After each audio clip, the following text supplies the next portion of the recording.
एक गांव में 7 भाई बहन रहते थे। 6 तो भाई और 7वीं बहन। उसका नाम बिरनबाई था। अब उसके माँ बाप तीर्थ जाने लगे तो माँ ने भौजाइयों को बुलाकर कहा, तुम मेरी लाडली बिरनबाई को सुख से रखना और कोई भी काम इससे मत कराना। भौजाइयाँ कहने लगी, सासू जी, हम तो आपके सामने जो कुछ कहना हो कह देती हैं, पर आपके जाने के बाद हम कुछ भी नहीं कहती। धन घड़ी धन भाग, हमारे तो केवल एक ननद बाई है, 10-5 तो हैं नहीं। और फिर वह तो अपने भाइयों से भी अधिक लाड से रही है। माँ बाप तीर्थ चले गए। इधर सब भाई अपने अपने काम से बाहर जाते। एक दिन सब भाई इसी तरह बाहर गए हुए थे। भौजाइयाँ बोली, चलो हम सब मिलकर पीली मिट्टी खोद लाएं। ननद उत्साही थी, बोली, हाँ भाभी, चलो जल्दी ले आए। सबकी सब पीली मिट्टी लेने गईं। भौजाइयाँ खोदती तो पीली मिट्टी निकलती और ननद खोदती थी मोती निकलते। भौजाइयों ने पीली मिट्टी की टोकरी भरी, ननद ने मोतियों की। भौजाइयों ने देखा तो जल गईं। मन में कहने लगी, रांड न जाने क्या जादू जानती है, घर पर भी न जाने क्या टोना टोटका करेगी। फिर वे कहने लगी, बाई तुम यहीं खड़ी रहो, तुमसे यह टोकरी नहीं उठेगी। हम अपनी टोकरियां खाली कर आए, फिर तुम्हारी ले चलेंगी। वे जाने लगी।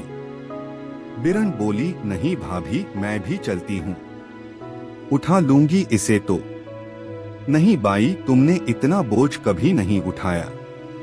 तुम्हें कहीं कुछ हो गया तो तुम्हारे भाई हमें खा जाएंगे। तुम तो थोड़ी देर यहाँ खड़ी रहो, हम अभी आती हैं। ननद बेचारी खड़ी खड़ी भौजाइयों की बाट जोहने लगी कि भौजाइयाँ अब आती हैं, अब आती हैं। पर भाभियों के मन का कपट बेचारी क्या जाने। बैठे बैठे सारा दिन बीत गया, पर वे नहीं आई। सांझ हो गई। उसी समय वहां से साधुओं की एक टोली निकली। बिरनबाई ने एक साधु से कहा, महाराज मेरी टोकरी उठवा दो।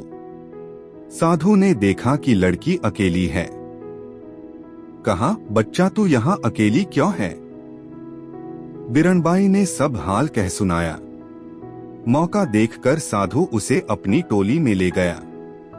बिरनबाई रोने लगी, पर वहाँ कौन सुनने वाला था।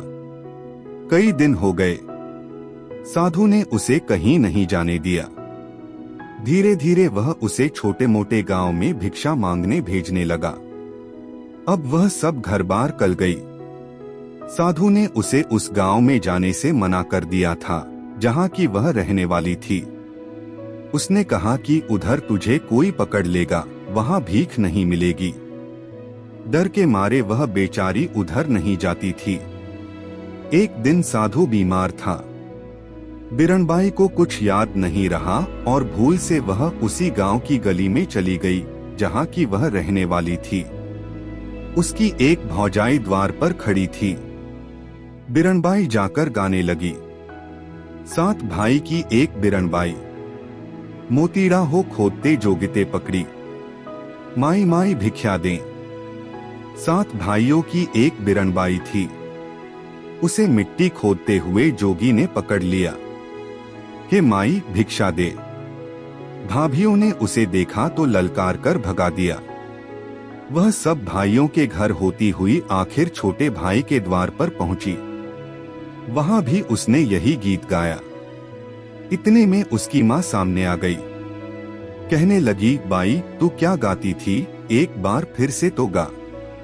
उसने फिर से गा दिया। माँ की आंखों से आंसुओं की धार बहने लगी। बिरन की आंखें भी डबडबा आईं। माँ सोच रही थी कि ऐसी ही मेरी बिरनबाई थी। पीली मिट्टी खोदते समय खान में दबकर मर गई, क्योंकि भौजाइयों ने आकर ऐसा ही बताया था। माँ कहने लगी, बाई तू रोज आया कर, मैं तुझे अपनी बेटी समझकर खूब चीजें दिया करूंगी। बिरनबाई को अपनी सब बात याद आ गई। उसने सारा हाल कहा तो माँ बेटी मिलकर खूब रोईं। इस प्रकार बिरनबाई फिर अपने घर आ गई।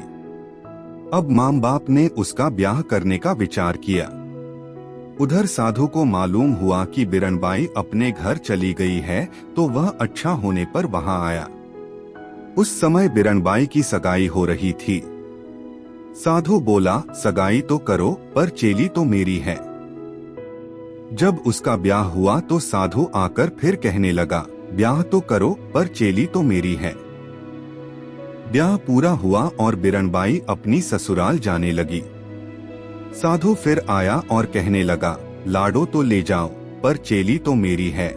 इस तरह साधु बिरनबाई के पीछे पड़ गया। बारात घर पहुंची तो वहां भी साधु आकर कहने लगा, बारात तो आई, पर चेली तो मेरी है।